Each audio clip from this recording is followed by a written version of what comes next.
Ya veis cómo empiezo. Soy un inútil. Y además soy un inútil en múltiples áreas de mi vida. Soy un inútil con las manos. Hace ya años, muchos años, más de los que me gustaría, entré en la tuna y me recibieron con los brazos abiertos. Me dijeron, claro, necesitábamos a alguien que tocase la bandurria. 2 horas tardaron en desestimarme. Me pasaron al laúd. Del laúd a la guitarra. Y fui pasando por todos los instrumentos hasta llegar ¿a qué? A la pandereta. Pero es que había 3 que eran más inútiles que yo todavía, entonces habían copado todos los puestos. ¿Qué es lo que sucedió? Pues que básicamente, los años que estuve en la tuna, lo que hacía era mover la bandera. Me dieron un pendón y allí donde iba la tuna, allí iba yo con el pendón anunciándolo.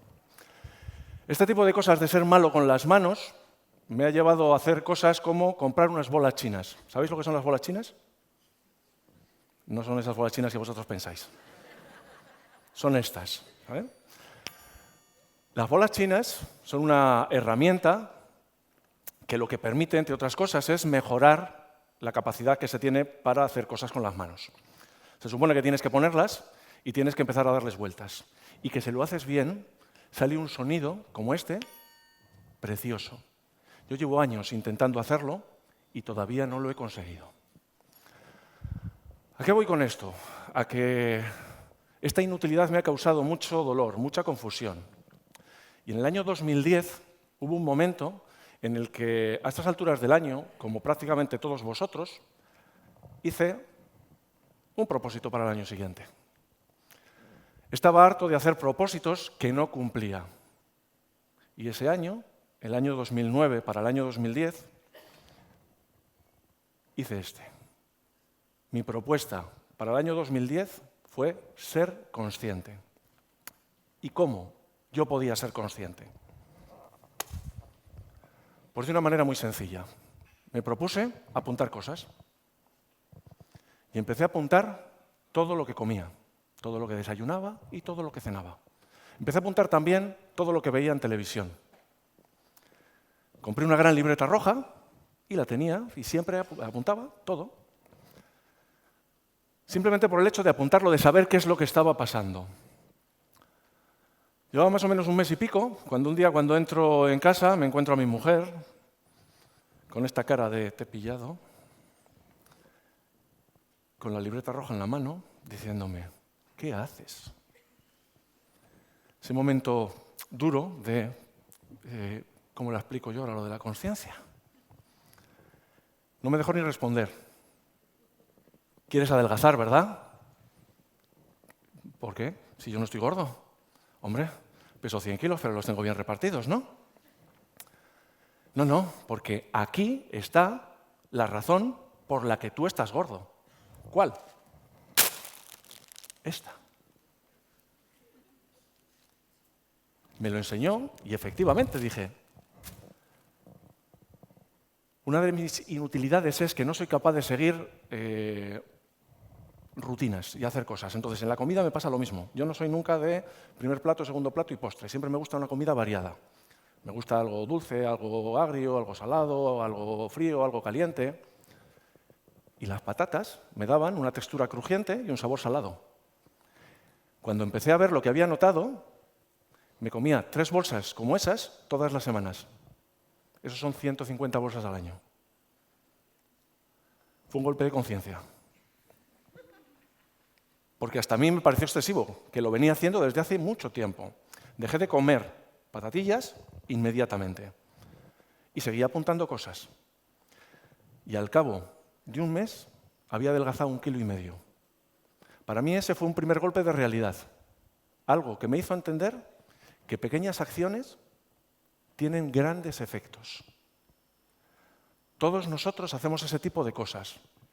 Cosas en automático que a veces nos dañan y de las que no somos conscientes. Con el tema de la televisión pasó lo mismo. Si me hubiesen preguntado a principios de año, hubiese dicho que yo veía muy poca tele y que todo lo que veía eran documentales de la 2. Pero cuando empecé a leer, allí había cosas como los albóndigas atacan de nuevo. Fui avanzando en todo esto de la conciencia, siguiendo apuntando diferentes cosas, en lo que hacía, en lo que trabajaba, hasta que En octubre tuve un momento de revelación total. En octubre estaba en Santiago y estaba en un congreso y estaba sentado en primera fila y tenía al lado mío a una persona a la que no conocía que estaba en silla de ruedas. Era un paralítico cerebral. Y yo, pues fijaros, en ese modo de pensamiento dije, no tenían con quién dejarle y se lo han traído aquí. ¿Cuál fue mi sorpresa cuando desde el escenario bajaron 3 personas, lo cogieron 2 por los hombros y 1 por las piernas y lo subieron arriba, al escenario? Y dije, ¿lo van a enseñar? Claro, estaba al lado mío y estaba con una persona acompañándole y había estado intentando comunicarse con ella. Era muy difícil, no se le entendía prácticamente. Esa persona era Yago Santalla. ¿Cuántos de vosotros le conocéis? Pues los que no tenéis todavía la suerte de conocerlo, cuando tengáis ocasión, hacedlo, ¿vale? Yago Santalla empezó una conferencia que duró 20 minutos y de la cual yo solamente atendí al primer minuto y medio, ¿vale? Él empezó a hablar y yo creo que desde el segundo 2 no pude dejar de llorar. Porque me encontré por primera vez a una persona que tenía algo tan fuerte dentro, algo que tenía tal necesidad de comunicar, que ni siquiera una parálisis cerebral era capaz de pararlo. Durante esos 20 minutos, todas y cada una de las palabras que decía parecían que iban a ser la última. Y yo os digo, estuve llorando durante esos 20 minutos. ¿Qué es lo que a mí me transmitió? Él empezó diciendo algo que a mí me afectó profundamente, que fue: todos nosotros tenemos límites. El mío es evidente. Nunca seré capaz de correr la maratón. Pero todos nosotros tenemos límites. El mío es leer y comentar poesía. A mí me dejó completamente atónito por esa fuerza que tenía eso. Porque luego lo que decía era: la mayor parte de vosotros perdéis el tiempo intentando mejorar en aquello en lo que estáis limitados. Y todo ese tiempo que perdéis en vuestros límites lo estáis dejando de dedicar a vuestros ilímites. He llegado aquí sin llorar y lo agradezco un montón, porque creía que no iba a poder. Fijaros una cosa, cuando tú tienes una experiencia como esta, tienes que hacerte una reflexión.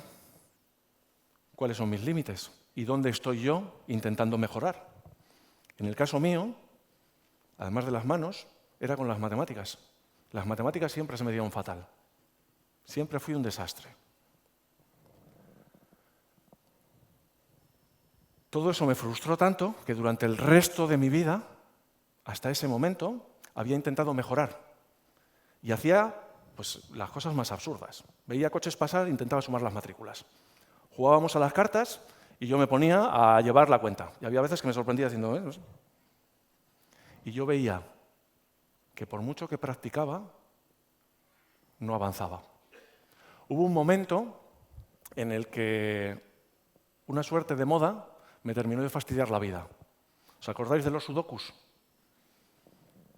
Aparecieron. Y a mí me fastidiaron la vida. Porque cada vez que yo bajaba a tomar café, ¿qué hacía? ¿Un sudoku? ¿Qué hacía? ¿Qué intentaba hacer? Estuve durante años. Y esos 15 minutos que bajaba, los invertía en intentar hacer un sudoku que nunca terminaba. Entonces, hubo ese momento de revelación de decir, estoy haciendo el idiota, ¿es verdad? Estoy intentando mejorar en algo en lo que nunca voy a ser más que mediocre. ¿Qué suerte tuve? Pues que cuando tú haces ese tipo de reflexiones de en qué soy malo, en qué soy un inútil y en qué estoy perdiendo el tiempo, ¿cuál es la siguiente pregunta que te tienes que hacer? En qué soy bueno, ¿de verdad? ¿Eh? Curiosamente, la respuesta mía estaba justo al lado del sudoku. Al lado del sudoku están los autodefinidos. Y a mí lo que me gusta son las palabras, la comunicación. Ese mismo día hice el autodefinido. ¿Sabéis cuánto tardé? 6 minutos. Me quedaron otros 6 minutos para quedarme mirándolo mientras bebía el café, diciendo, eres una máquina, pero total. ¿Qué es lo que os quiero transmitir hoy? La mayor parte de nosotros centramos nuestro tiempo en intentar mejorar en cosas en las que no mejoramos, por mucho que lo intentemos. Y ese tiempo lo estamos perdiendo en mejorar en aquello para lo que hemos venido.